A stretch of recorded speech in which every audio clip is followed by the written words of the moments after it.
securing a search warrant to search a home. So in an effort to hopefully obtain additional information and evidence from the crime scene, which occurred here, obviously, on Sunday. We're very excited for the partnership and this arrest. It's a culmination, again, it's the very hard work of the Marshal Service and our officers. And also here from the Marshal Service, I'm going to say a few words, is Chief Deputy Brian Fitzgibbons. He's going to say a few words, and after which we'll answer some questions. Thank you, Chief. Can you spell your name as you begin Sure. the interview? Thank you. Brian Fitzgibbon, last name is Fitzgibbon. I'm Chief Deputy for the United States Marshals.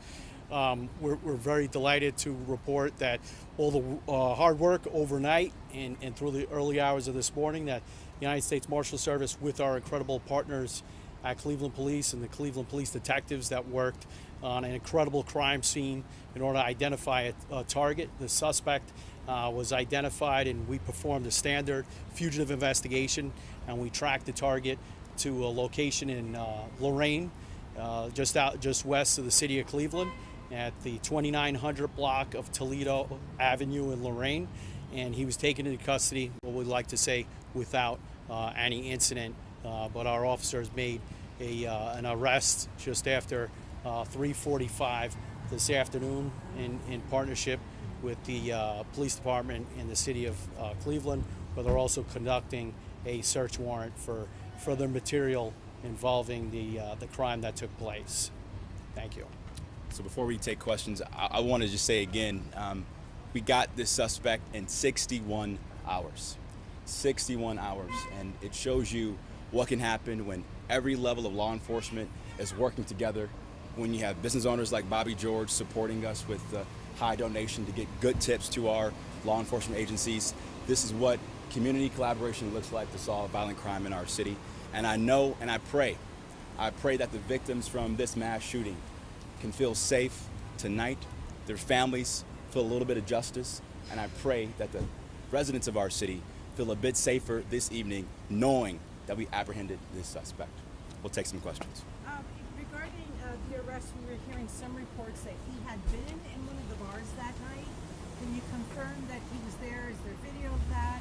Lydia, it's still an investigation. We're running down all avenues. All information is coming in, but we did receive enough information and video evidence to lead us to Lorain and this particular target.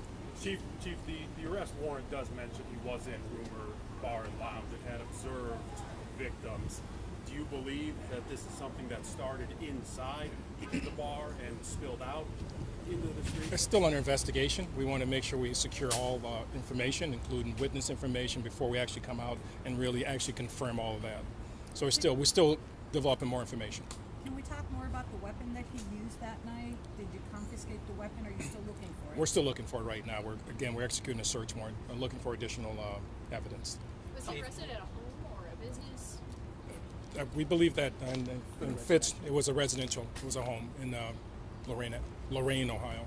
Chief, can you speak to a motive? We don't have a motive right now. Still under investigation.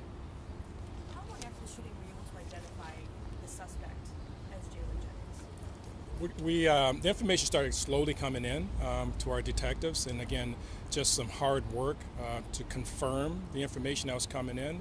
And after that was confirmed, obviously we presented information to a prosecutor, and a warrant was executed. Do you think it was because of Mr. George's offer? Is that the tip that got you in? It could have been. Obviously money motivates people, and $50,000 is a lot of money to motivate people. So we appreciate if that was the tip that led us to this mail. Of course, we appreciate that. Do you know about how many tips you guys took on this? I don't, because I know some came into us in Cleveland Division of Police as well as the Marshal Service and others, but I don't know exactly the number. No. Just a couple hours after the shooting on Sunday, we saw a group of 10 people barge into Metro's ER. Was that incident related to this mass shooting? Not to my knowledge. Was there anybody else you're looking for involved in the shooting or the aftermath? We're still investigating it. We're not quite sure right now. It's still an investigation. Can we talk more about the actual arrest? Can the marshals tell us a little bit more about that? I couldn't hear you with background noise. Can you go into more detail of what you can regarding the arrest?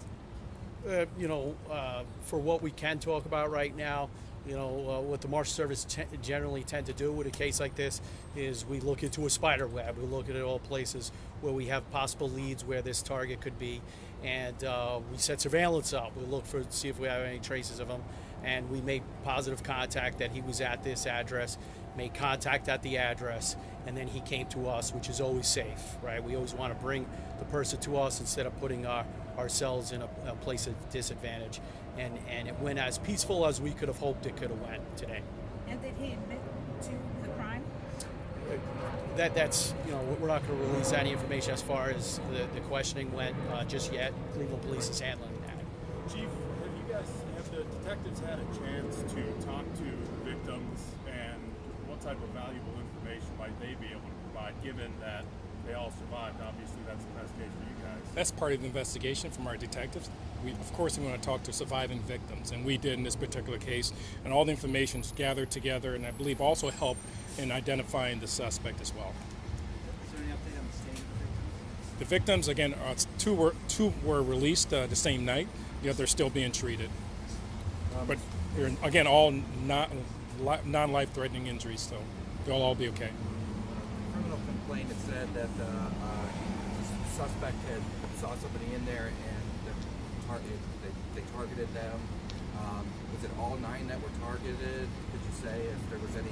I can't say that right now. We hope to get that from our investigation. The detectives will try to interview the subject, and hopefully he'll give us additional information. More on the suspect, was he out on bond at the time? I don't have that information available you said, right now. At 3:45, you executed the search warrant, but at what time did you know it was him? Like that was the guy? I'm not quite sure of that, to answer that particular question, but it was actually an arrest warrant. It wasn't a search warrant, it was an arrest warrant that was executed. Yeah, an arrest warrant. I'm not quite sure if I can answer that particular question. Can we ask the mayor another question regarding, you were saying, how many hours was it? And I know it was all persons out there. Yeah, I was talking to Commander Tucker and said we got this suspect in 72 hours, and he corrected me. It was 61 hours, and so it just shows you how our police department, working with the marshals on issues like this, goes a long way to make sure we can bring folks like this to justice. Okay. Can you answer some questions too, Mr. George? Sure. I know as a business owner, it's frustrating when something like this happens. What made you take that leap and offer so much money? I just got sick and tired of seeing stuff like this happen in Cleveland, and I wanted to help. And, in business, I look at things from a businessman perspective, and if you show someone the incentive, I'll show you the outcome. So I figured someone would be motivated by money, and they were. Were you surprised that it went so quickly after your offer? No, they reached out right away. Yeah. No, I knew they would, especially, how public it was. So. And I know you're well invested in this area. What's it mean to you now that the suspect is caught, and what's next for the Warehouse District?